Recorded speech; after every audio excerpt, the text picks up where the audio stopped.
A fresh barrage of rockets out of southern Lebanon. This one intercepted, but it's just the latest in a now daily exchange.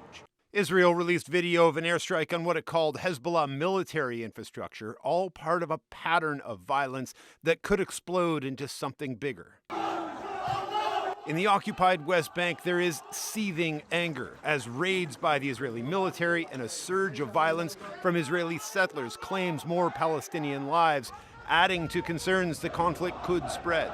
We believe that Prime Minister Netanyahu does have a responsibility to rein in the extremist settlers on the West Bank who are, as President Biden put it a few days ago, pouring fuel on the fire. Everybody wants to keep this from going sideways and would like to basically try and keep this contained to Gaza itself rather than a broader regional conflict.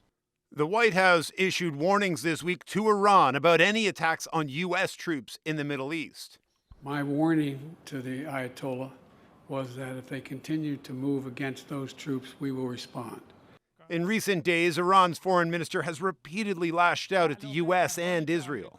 I warn, if the genocide in Gaza continues, they will not be spared from this fire. The U.S. launched airstrikes on Iranian forces in Syria on Thursday. The Pentagon said that came after a recent surge in rocket attacks on U.S. bases there.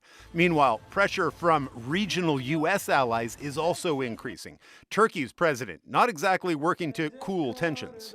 Netanyahu nasıl teröristse Netanyahu is a terrorist, he says, and promised to declare the Israeli prime minister a war criminal. Throughout this region, rallies, rhetoric, and anger are soaring. As the death toll in Gaza rises, the task of containing this conflict gets harder every day. Peter Armstrong, CBC News, Washington.